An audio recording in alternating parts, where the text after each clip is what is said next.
di Minggu 12 Januari 2024. Bacaan diambil dari Injil Lukas bab 3 ayat 15 sampai dengan 16, dilanjutkan ayat 21 sampai dengan 22 dengan tema menjadi berkenan bagi Allah.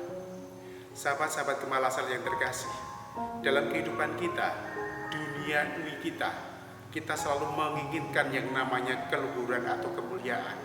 Banyak orang berbondong-bondong untuk mencari kemuliaan. Banyak orang berbondong-bondong untuk mencari jabatan. Semua diperjuangkan, semua dipertaruhkan demi sebuah kehormatan.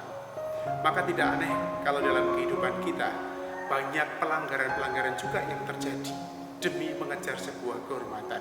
Banyak jalan-jalan pintas yang ditabrak agar orang mendapatkan kedudukan, jabatan, kehormatan yang diinginkan. Namun tidak demikian kalau kita melihat dalam bacaan Injil yang kita dengarkan hari ini. Seorang Yohanes Pembaptis ditampilkan kepada kita untuk menjadi suatu cermin bagaimana hidup yang berkenan pada Allah adalah hidup dalam kerendahan hati. Ketika Yohanes punya kesempatan untuk menyatakan diri sebagai Mesias, tetapi Yohanes seorang yang sadar diri dan dia mengatakan bahwa aku bukan dia, bukan Mesias. Aku hanya perintis jalan bagi sang Mesias. Sikap rendah hati, sikap tidak mencari kehormatan, sikap tidak mengejar kedudukan, itulah yang ditawarkan pada Yohanes Pembaptis.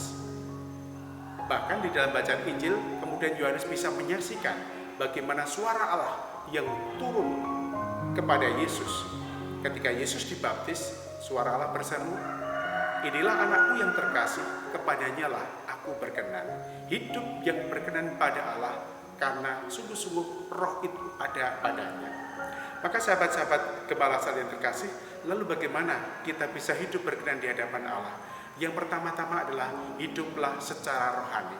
Pernyataan Allah kepada Yesus, "Inilah anakku yang terkasih, kepadanya lah aku berkenan," dengan ditandai oleh burung merpati, simbol Roh Kudus Allah yang turun, menyatakan dalam hidup kita bahwa ciri pertama atau syarat pertama atau cara orang menjadi orang berkenan pada Allah adalah pertama-tama hiduplah secara rohani. Artinya kita dipimpin bukan oleh keinginan-keinginan duniawi juga, tetapi yang pertama-utama adalah kita dipimpin oleh keinginan roh itu sendiri.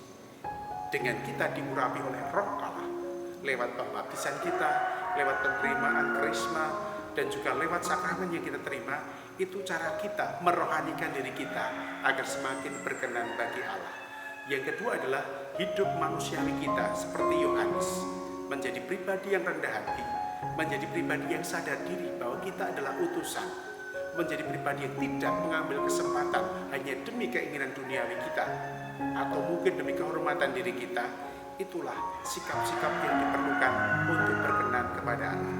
Mari kita menjadi sahabat-sahabat Allah, menjadi orang-orang yang makin berkenan kepada Allah, agar kita sungguh-sungguh hidup kita dimuliakan oleh Allah dan bukan oleh dunia ini.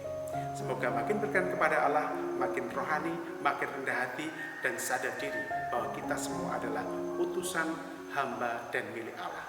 Tuhan memberkati.